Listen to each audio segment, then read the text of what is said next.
My son laughed when I had nothing. Now I own a villa, and he wants it for his wife.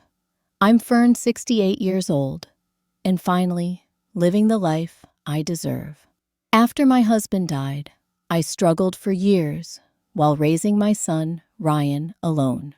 Back then, I could barely afford our tiny apartment.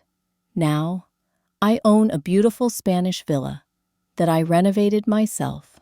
The irony, after laughing at my poverty for years, Ryan suddenly reappeared when he saw my success. Before I tell you how my own son tried to steal my home, let me know where you're watching from today. And if you've ever had family try to take advantage of you, hit that subscribe button. Trust me, you'll want to hear how I handled this situation. Life wasn't always this complicated. James and I married young, full of dreams about our future together. We were so in love building our modest life, brick by brick, in a small town outside of Atlanta. When Ryan was born, our family felt complete. James worked as an electrical engineer, while I stayed home with our son. Those early years were filled with birthday parties, little league games, and family dinners around our scratched oak table. Ryan was a bright, curious child, with his father's smile and my determination. Everything changed when Ryan turned 15. James started experiencing severe headaches and fatigue. After weeks of tests, we received the devastating diagnosis: advanced brain cancer. The doctors gave him 6 months. He survived for 4. Those months were a blur of hospital visits, medication schedules, and trying to maintain normalcy for Ryan. James had life insurance, but it wasn't nearly enough. What we didn't realize was how many of our assets were solely in his name, and how many medical bills insurance wouldn't cover. After the funeral, reality hit hard. I discovered we were drowning in medical debt. The mortgage was 3 months behind. James had been handling our finances and trying to protect me from how dire things had become during his illness. Within 6 months, I had to sell our family home. Ryan and I moved to a 2-bedroom apartment in a neighborhood that made him cringe every time we pulled into the parking lot. I took whatever work I could find. During the day, I was a receptionist at a dental office. Evenings, I waited tables at a local diner. Weekends, I cleaned houses for extra cash. Sleep became a luxury I could rarely afford. Ryan didn't adjust well to our new circumstances. The popular, confident boy became withdrawn and angry. His friends from our old neighborhood gradually stopped calling. At school, he found himself on the outside of social circles that revolved around expensive clothes and the latest gadgets I couldn't provide. "Mom, everyone's going skiing during winter break," he'd say, or "I need these specific shoes for basketball." Each time I had to say no, the distance between us grew. Despite everything, I was determined Ryan would have opportunities. I pinched every penny to create a college fund for him. No vacation for 10 years. No new clothes for me. No car newer than 15 years old. Everything went toward his future. During his senior year of high school, Ryan began receiving college acceptance letters. When the one from State University arrived with a partial scholarship offer, I cried with relief. It wasn't his first choice, but it was the only one we could afford, even with my savings and student loans. The night before he left for college, Ryan looked around our small apartment and said something I'll never forget. "Don't worry, Mom. When I graduate, I'll make sure we never have to live like this again." I thought he meant we'd rise together. I didn't understand that he was already planning his escape from not just poverty, but from me. The first sign came at Thanksgiving, his freshman year. Ryan made excuses not to come home, saying he needed to study. I later saw pictures on social media of him at his roommate's lake house. By sophomore year, his visits home were brief and tense. He'd spend most of the time on his phone, sighing dramatically whenever I asked about classes or friends. I tried learning about investing, thinking I could grow the little money I had. I bought a few books about real estate and stock markets, but without guidance, my first attempts were disastrous. I lost almost $2,000 on a bad investment money I couldn't afford to lose. When Ryan graduated with his business degree, I sat alone at the ceremony. He waved briefly from the stage, then disappeared with his friends. No pictures together, no celebration dinner, just a quick goodbye and promise to call soon. As I drove home alone, I realized the son I'd sacrificed everything for was already gone. The wedding invitation arrived 3 years after Ryan's graduation. An elegant cream envelope with gold lettering addressed only to Mrs. Fern Williams. Not even Mom. Inside was a formal invitation to the union of Ryan James Williams and Amanda Catherine Blackwell. I hadn't even known he was seriously dating anyone. The Blackwells, I soon learned, were old money. Banking and real estate had made them fixtures in Atlanta society for generations. Their daughter, Amanda, had met Ryan when he joined the financial firm where her father was a senior partner. The wedding was scheduled at the Blackwell Estate, a colonial mansion with manicured gardens and a view of the city skyline. The invitation specified black tie, which meant buying a dress I couldn't afford on my receptionist salary. I called Ryan immediately after receiving the invitation. "Honey, I'm so happy for you. I can't wait to meet Amanda." "Thanks," he replied, his voice distracted. "Listen, Mom, the wedding's going to be pretty formal. The Blackwells have certain expectations. Just try to fit in, okay?" Those words stung more than he knew. I spent 2 months' savings on a modest navy dress and had my hair professionally styled for the first time in years. When I arrived at the Blackwell estate, a valet took my 15-year-old Toyota with a barely concealed smirk. The ceremony was beautiful, if impersonal. I sat in the third row, not where the mother of the groom typically sits. No one introduced me to Amanda's family. During the reception, I wandered between groups of people who all seemed to know each other, nursing a single glass of champagne. Ryan and Amanda looked perfect together, both tall, polished, and confident. When they circulated among guests, Ryan introduced me briefly to Amanda. "This is my mother," he said simply, without warmth or elaboration.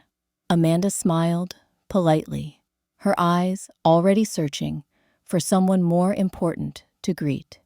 "Your son is wonderful," Mrs. Blackwell told me during a rare moment when someone actually spoke to me. "We're so pleased he'll be working more closely with my husband now. The newlyweds' condo is just down the street from us. We can keep them close." I hadn't known they had purchased a condo, or that Ryan had been promoted. My own son was a stranger to me now. After the wedding, contact became even more sporadic. A brief call on my birthday, a generic Christmas card signed Ryan and Amanda. No invitations to visit their home. No real questions about my life when we did speak. Then came the Christmas that changed everything. After 3 years of marriage, Ryan, surprisingly, invited me to their home for Christmas dinner. I was ecstatic, spending days finding the perfect gifts I could afford and baking Ryan's favorite cookies from his childhood. Their condo was spectacular. Floor-to-ceiling windows overlooking the city, modern artwork, and furniture that probably cost more than my annual salary. Amanda's parents were there along with her brother and his wife. I was the obvious outsider, clutching my homemade cookies and modestly wrapped presents. Dinner was elegant, but cold. Catered food served on china I was terrified to touch.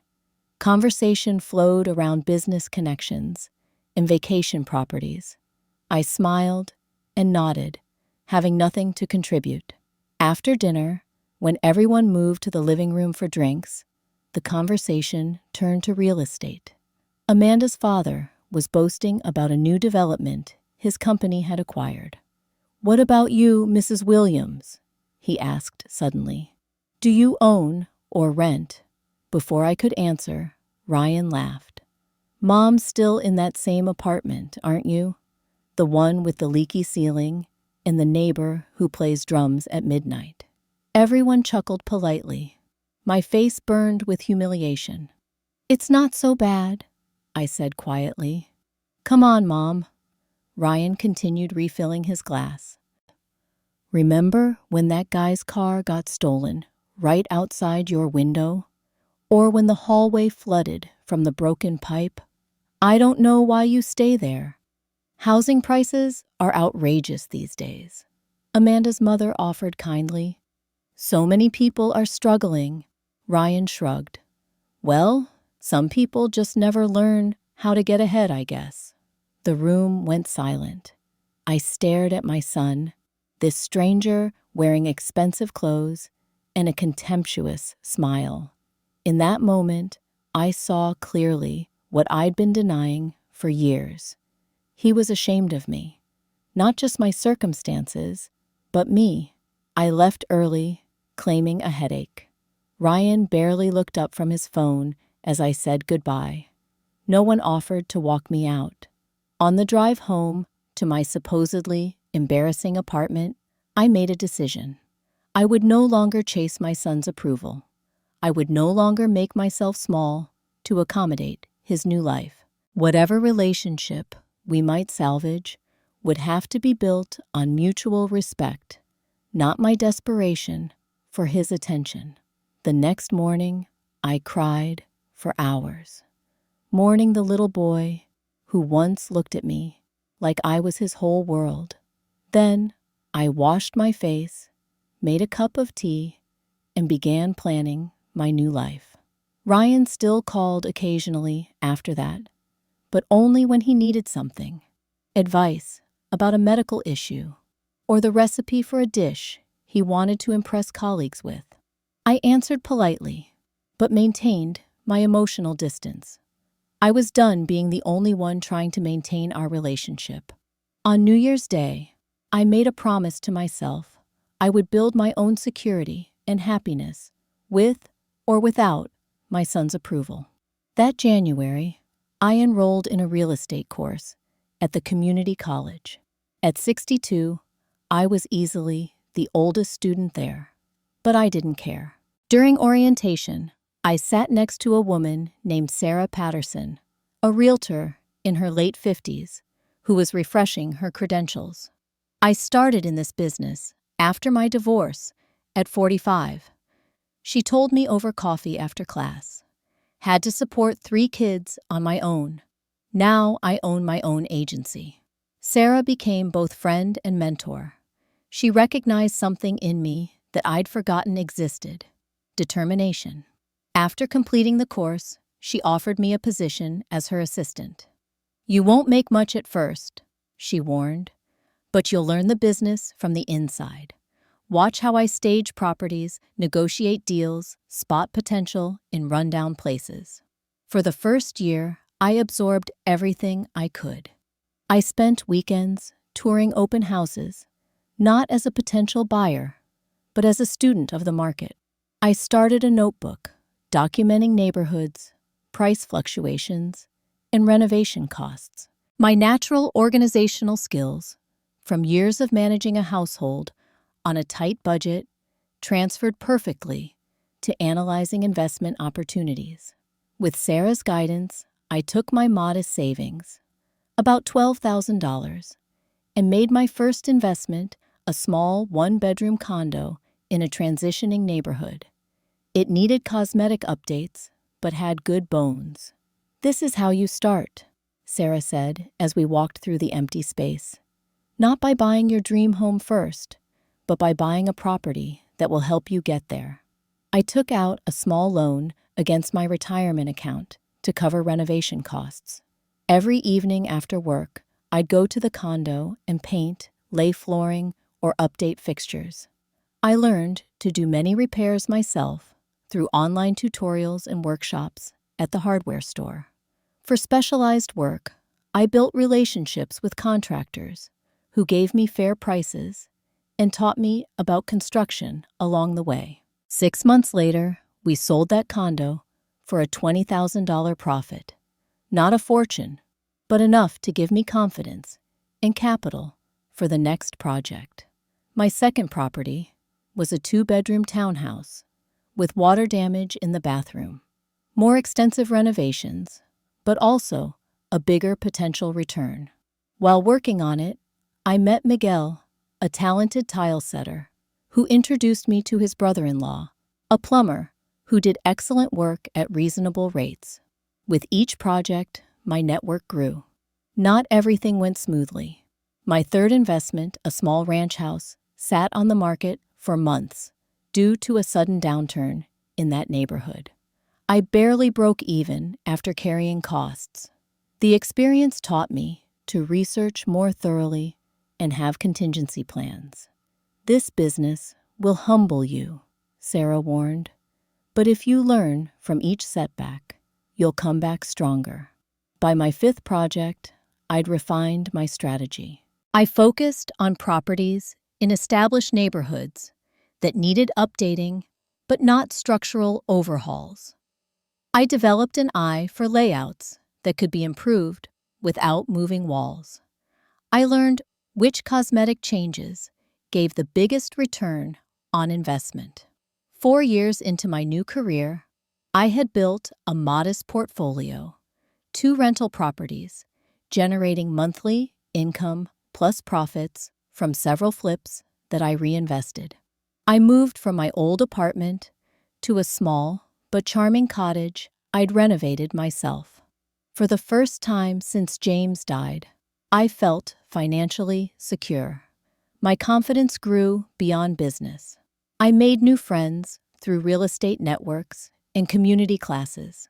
I started taking better care of my health, joining a walking group for seniors in my neighborhood. I even began dating occasionally. Nothing serious, but enjoyable dinners with interesting men who appreciated my company. Ryan called a few times during those years, usually around holidays. I kept our conversations pleasant but superficial. He never asked about my new business ventures, and I didn't volunteer the information. Our relationship had settled into a distant politeness that protected my heart from further disappointment. Then, one Sunday morning, Sarah called me excitedly. "Fern, there's a property coming up at auction next week that has your name all over it. It needs serious work, but it's in Oakwood Heights." Oakwood Heights was an established, desirable neighborhood known for its mature trees and distinctive homes. Properties there rarely came on the market, and when they did, they were usually snapped up by developers. "What kind of property?" I asked, already intrigued. "A Spanish villa from the 1920s. Original details intact, but neglected for years. The owner died without heirs, and the estate is liquidating. I've got us an appointment to view it before the auction." And the moment I walked through the iron gates and saw the villa, I knew Sarah was right. Despite years of neglect, its beauty was unmistakable. Terracotta roof tiles, arched doorways, intricate tile work. The courtyard was overgrown, but featured a dry fountain that must have once been spectacular. Inside, original hardwood floors lay beneath stained carpeting. Crown molding graced high ceilings. Mullioned windows needed reglazing, but let in streams of golden light. This wasn't just another investment property. This was the home I'd never dared to dream I could have. I spent the week before the auction securing financing. I leveraged my 2 rental properties and liquidated some investments. Even so, it was a financial stretch that made my stomach clench with anxiety. The villa would require extensive renovations, and carrying costs during the project would be substantial. On auction day, I arrived early, my documentation organized in a leather portfolio Sarah had gifted me to look the part of a serious investor. 3 other parties were interested in the property: a developer known for luxury condominiums, a young couple clearly out of their depth financially, and a mysterious bidder participating by phone. The bidding started at $450,000, already at the upper limit of my budget. The young couple dropped out almost immediately. The developer and phone bidder traded incremental increases while I waited. Sarah had taught me to hold back initially, to let others reveal their positions. When the bidding hit $485,000, the phone bidder hesitated. The developer smiled confidently. I raised my paddle. $500,000, I said clearly. The room shifted attention to me. This older woman they'd overlooked. The developer frowned, then countered. We traded bids until he reached his apparent limit at $525,000. Going once, going twice. The auctioneer began. $530,000, I said, my voice steady, despite my racing heart. The developer shook his head slightly. The phone bidder remained silent. Sold for $530,000, the auctioneer announced, bringing down his gavel. I had done it. The Spanish villa was mine. The renovation process tested every skill I'd learned and required me to develop new ones. The electrical system needed complete updating. Plumbing fixtures were original and inefficient. The kitchen was functional, but decades out of date. I hired Miguel to restore the original tile work and create new pieces that complemented the historic designs. His brother-in-law replaced the plumbing while preserving vintage fixtures where possible. For the kitchen, I found a designer specializing in Spanish revival styles who helped me balance modern functionality with period aesthetics. The biggest challenge was the courtyard. I envisioned it as the heart of the home, with the restored fountain as its centerpiece. I took classes in landscape design and researched Mediterranean plants suitable for our climate. I found a stonemason who painstakingly repaired the cracked basin and carved replacement pieces for damaged ornamentation. Neighbors watched the transformation with initial skepticism that gradually turned to appreciation. Mrs. Kensington, an elderly woman who'd lived across the street for 50 years, brought me lemonade one hot afternoon. I'm glad to see someone caring for the old Alvarez place, she said. Too many beautiful homes get torn down these days. The project took 18 months and stretched my finances to their limit. There were nights I lay awake wondering if I'd overextended myself, if I should have played it safer. But each morning, as I watched the villa slowly reveal its original beauty, my confidence returned. Finally, moving day arrived. I had sold my cottage and most of its furniture, keeping only a few cherished pieces that would complement the villa's style. As movers carried in my belongings, I stood in the center of the courtyard, now lush with jasmine and bougainvillea, and listened to the gentle splash of the restored fountain. This place represented more than a successful renovation. It embodied my transformation from a woman defined by loss and struggle to someone who had created her own security and beauty. No one had given me this. I had built it myself through determination, skill, and courage. A month after moving in Coastal Living magazine featured my renovation in a spread titled Second Acts, a Widow's Stunning Revival of a Historic Villa. The article detailed the restoration process, but also told my personal story of reinvention in midlife. Suddenly, I was receiving emails from women asking for advice on starting over, on finding confidence after loss. I began hosting small gatherings in my courtyard, first for real estate colleagues, then for neighbors, and eventually for a women's investment group I helped form. My home became a place of connection and community, filling my life with friendship and purpose. 3 peaceful years passed in my beloved villa.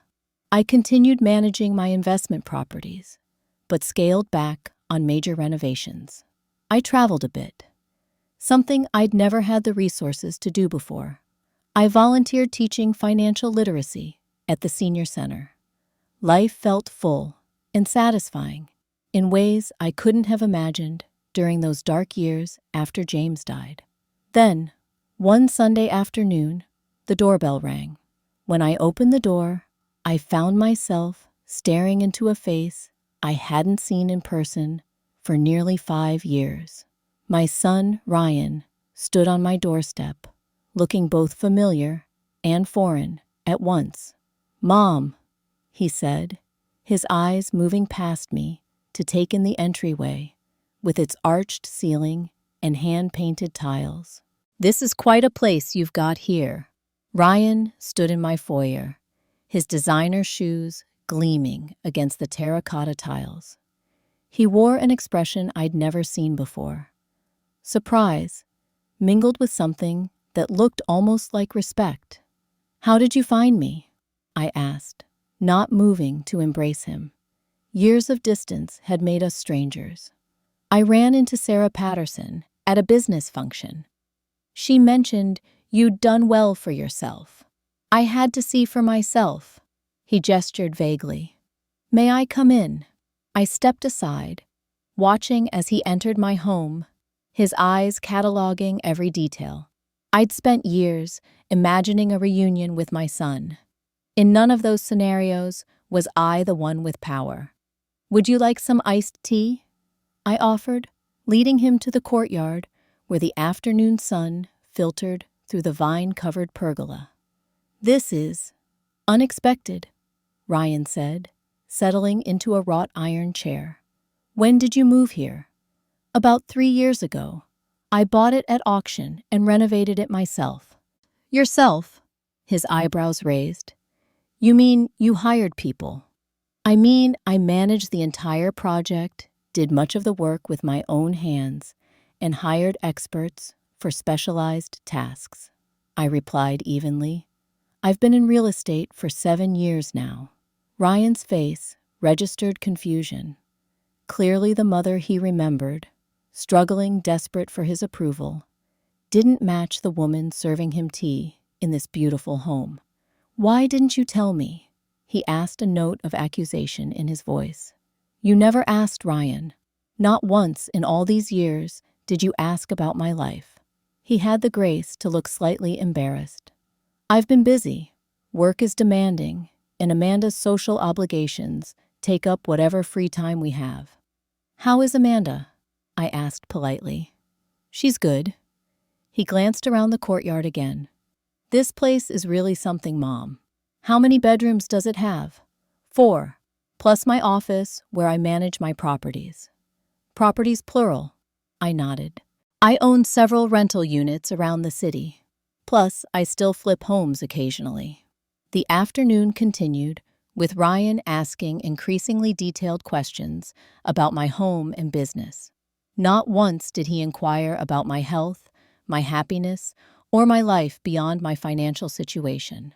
As the sun began to set, he finally stood to leave. "It was good seeing you, Mom. Maybe Amanda and I could come for dinner sometime." "That would be nice," I replied, knowing it wasn't genuine interest in me that prompted the suggestion.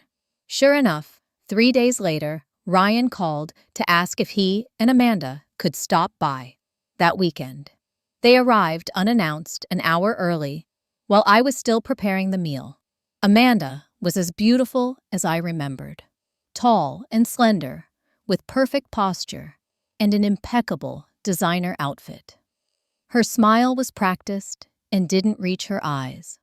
"Mrs. Williams, "What a lovely home," she said, her gaze moving critically over my decor. "It has so much character." While I finished cooking, I could hear them moving throughout the house, opening doors, discussing the space in low voices. When we sat down to dinner, Amanda asked pointed questions about the neighborhood property taxes and recent sales on my street. "The market in Oakwood Heights is incredibly hot right now," she commented. "You could probably sell for double what you paid." "I'm not interested in selling," I replied simply. "This is my home." Ryan cleared his throat. "Speaking of homes, Amanda and I have been thinking about moving. Our condo is getting a bit cramped." "Oh, are you looking in your current neighborhood?" I asked. Amanda and Ryan exchanged glances. "We're exploring options," he said vaguely. After dinner, Amanda wandered onto the terrace off the master bedroom. "This view is spectacular," she called out. "Ryan, come look at this. Imagine watching the sunset from here every evening." I followed them onto the terrace, uncomfortable with how they were examining my private spaces. Amanda was taking pictures with her phone. "Just capturing some inspiration," she explained, without looking at me. "The tile work in your bathroom is exactly what I've been telling our designer they want." They left shortly after, with vague promises to do this again soon. The next morning, I received a text from Ryan asking if he could bring a few friends by to see the villa that weekend. Before I could respond, a follow-up text arrived. "Actually, it's Amanda's parents. They're very interested in architecture." Against my better judgment, I agreed. That Saturday, the Blackwells arrived with Ryan and Amanda. Mr. Blackwell, a large man with the confident demeanor of someone accustomed to getting his way, immediately began assessing the property like a potential buyer. "Original features, but updated systems. Smart investment," he commented, peering into my utility room without asking permission. "What did you pay for this place, if you don't mind my asking?" I did mind, but answered politely. Ryan followed his father-in-law around like an eager puppy, pointing out features I'd restored. Mrs. Blackwell cornered me in the kitchen. "Ryan tells us you live here all alone. It must be so much work to maintain." "I manage just fine," I replied. "At your age, though," she continued, "wouldn't you prefer something smaller? Less stairs, less garden to tend?" Before I could respond, Amanda joined us. "Mom, wait until you see the guest suite. It would be perfect for a nursery." The comment hung in the air. I looked from Amanda to Mrs. Blackwell, then to Ryan, who had entered the kitchen. "A nursery?" I asked. Ryan smiled tightly. "We were going to tell you over lunch. Amanda's pregnant. You're going to be a grandmother." In another time, this news would have thrilled me. Now, watching the calculating looks they exchanged, I felt only unease. Over lunch on the patio, the conversation repeatedly turned to how perfect the villa would be for a young family, how the courtyard was ideal for children, how convenient it would be to have space for Amanda's parents to visit. As they were leaving, Ryan pulled me aside. "Mom, can we talk privately soon about the future?" The future became clear the following week when Ryan invited me to dinner at an expensive restaurant. After ordering, he leaned forward with an expression I recognized from his childhood, the look he used when asking for something significant. "Mom, Amanda and I have been thinking. With the baby coming, we need more space. A yard, room for a growing family." I nodded, waiting. "Your place is perfect, exactly what we're looking for. And it seems silly for you to rattle around in that big house alone while we're cramped in a condo." "What are you suggesting, Ryan?"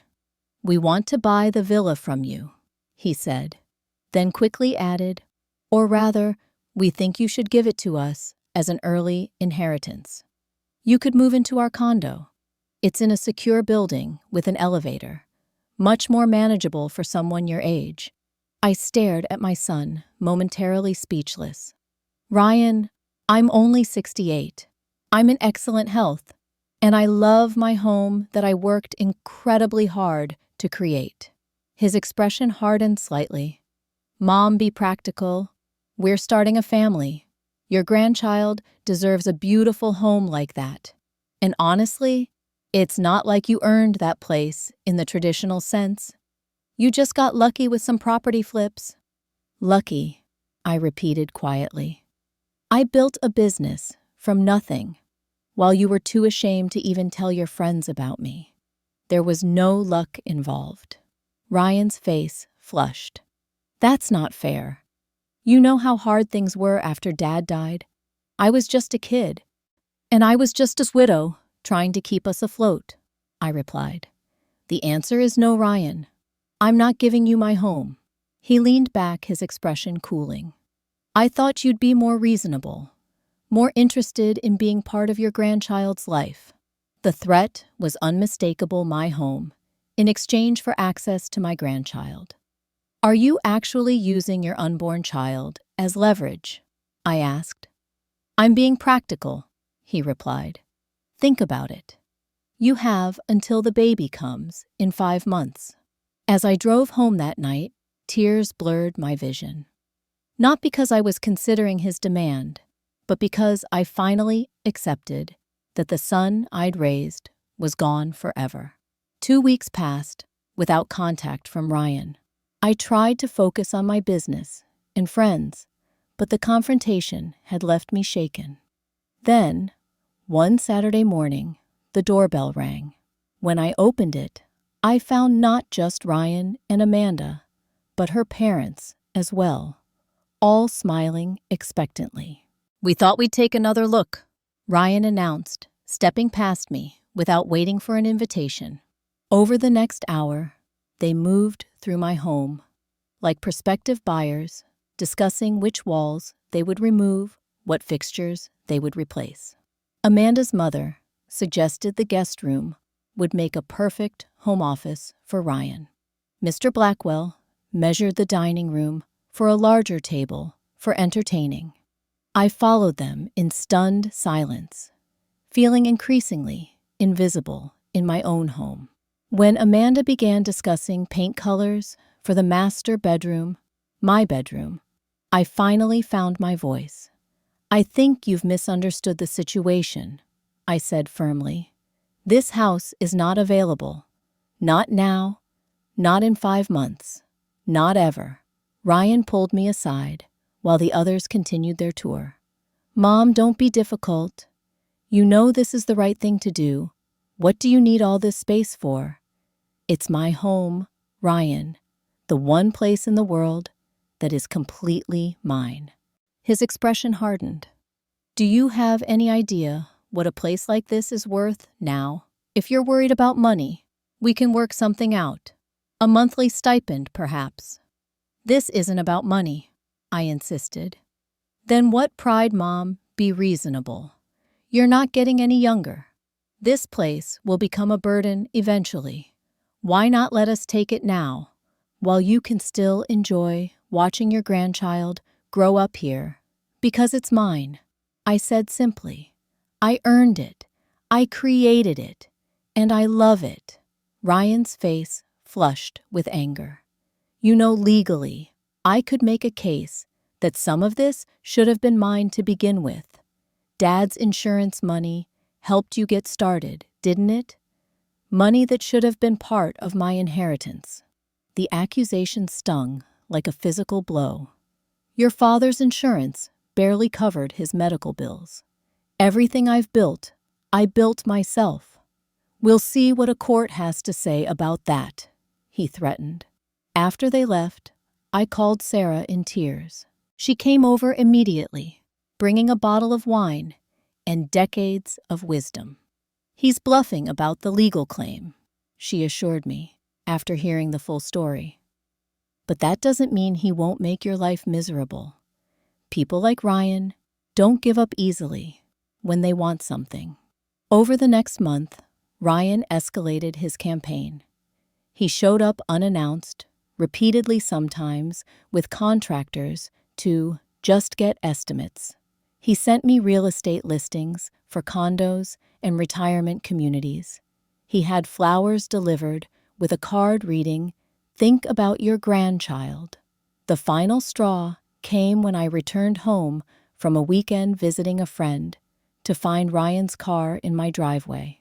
Using the spare key I'd foolishly given him for emergencies, he and Amanda had let themselves in and were directing movers who were bringing in boxes. "What is this?" I demanded, blocking the door as a man attempted to carry in a crib. "Just a few things for the nursery," Amanda replied casually. "We thought we'd get a head start on setting up." "Get out," I said quietly. "All of you. Now." Ryan approached, arms spread in a placating gesture. "Mom, be reasonable. We're trying to make this transition smooth for everyone." "There is no transition, Ryan. This is my home. I've asked you repeatedly to respect that." Amanda rolled her eyes. "Ryan, I told you we should have just done this when she was out of town for longer. Now we have to deal with the dramatics." Something snapped inside me. The last thread of hope that my son might remember the values I'd taught him, might still be the person I raised him to be. "Get out now," I repeated, pulling out my phone. "Or I'm calling the police." Ryan laughed incredulously. "You wouldn't dare." I dialed 911. "Hello, I need to report trespassers in my home," I said clearly. I gave my address and explained that people were attempting to move in without my permission. Ryan grabbed for my phone, but I stepped back. "Mom, stop this right now," he hissed. "Officers are on their way," I said, ending the call. "I suggest you start removing those boxes immediately." Mr. Blackwell, who had been observing from the doorway, finally spoke. "Ryan, perhaps we should continue this another time." "No," Ryan insisted, his face flushed with anger. "She's bluffing. She wouldn't embarrass us like this." 15 minutes later, 2 police officers arrived. By then, the movers had retreated to their truck, but Ryan, Amanda, and her parents remained in my foyer, a half-dozen boxes stacked around them. "Ma'am, you reported trespassers?" one officer asked. "Yes," I confirmed. "These people entered my home without permission and are attempting to move in against my wishes."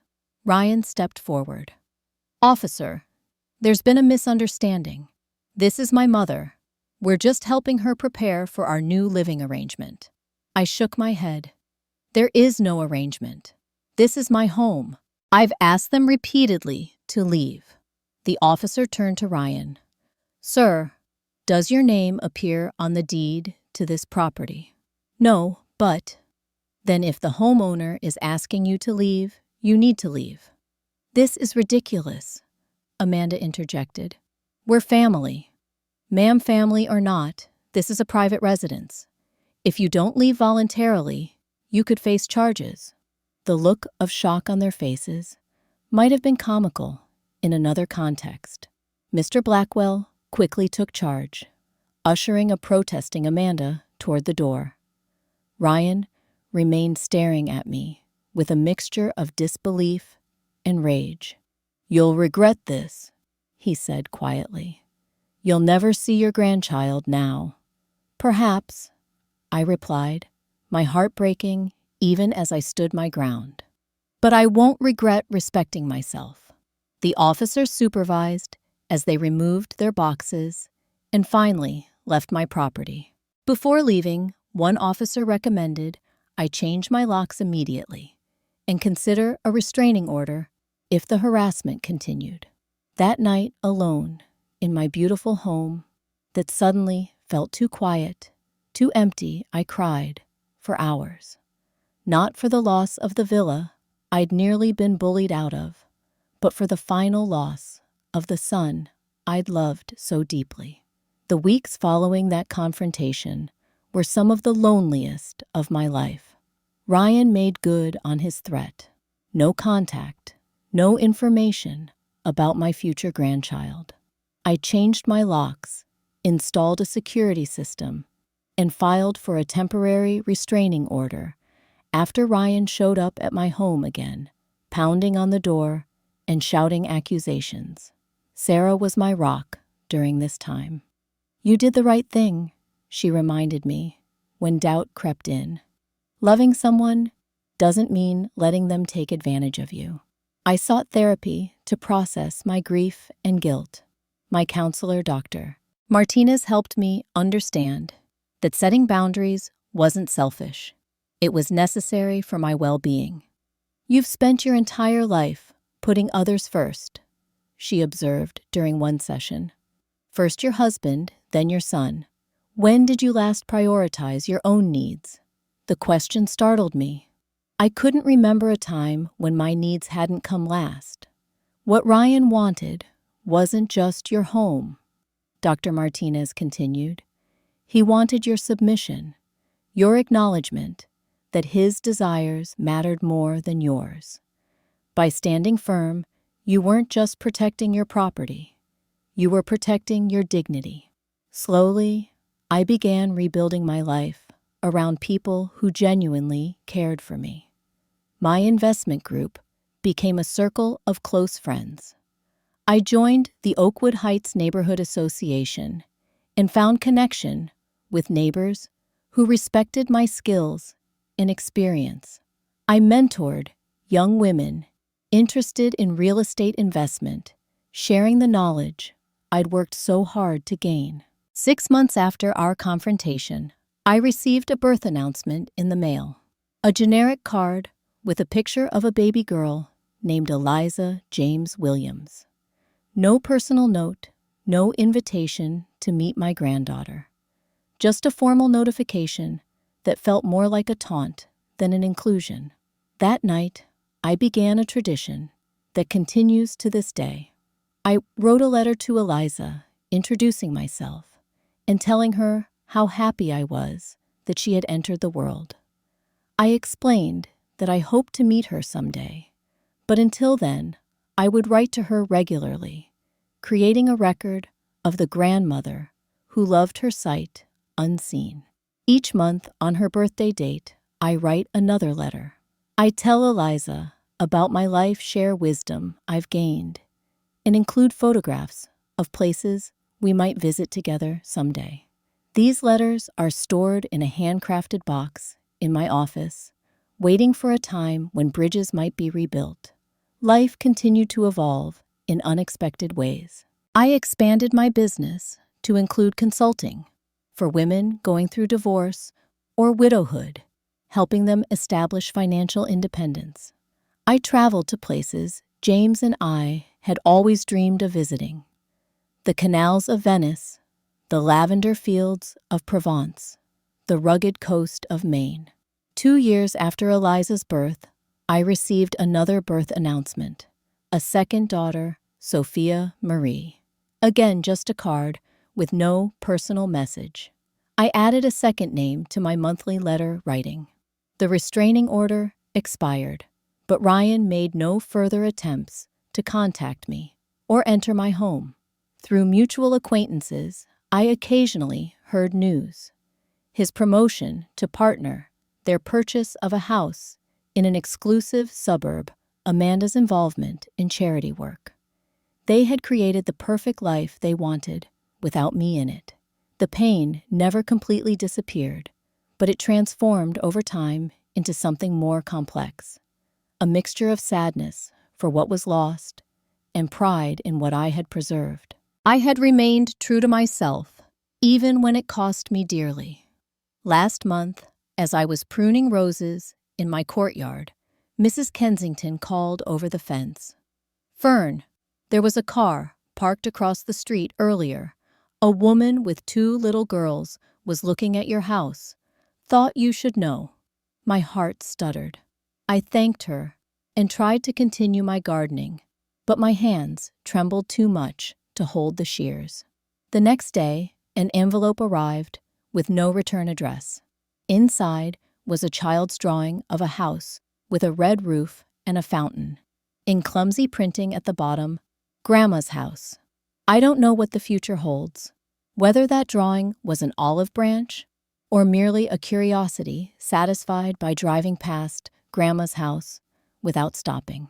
What I do know is that I've created a life that honors both who I was and who I've become. This villa isn't just walls and a terracotta roof. It's the physical manifestation of my resilience, my growth, my refusal to be erased. Whatever comes next, I face it from a position of strength and self-respect that I've earned through years of rebuilding my life, brick by hard-won brick. Sometimes the hardest lesson is learning that you deserve to keep what you've built. Family isn't about blood or obligation. It's about mutual respect and love. I lost a son, but I gained my dignity. And that villa, it's not just walls and a roof. It's the embodiment of my resilience. No one has the right to take what you've earned through your own hard work and determination, not even your children. Have you ever had to stand up to family members who tried to take advantage of you? Or have you had to make the painful choice between your own well-being and maintaining a relationship? Let me know in the comments below. And if my story resonated with you, please hit that subscribe button and share this video with someone who might need to hear that it's okay to protect what you've built. Thank you for listening, and remember, you deserve to enjoy the fruits of your labor, no matter what anyone else says.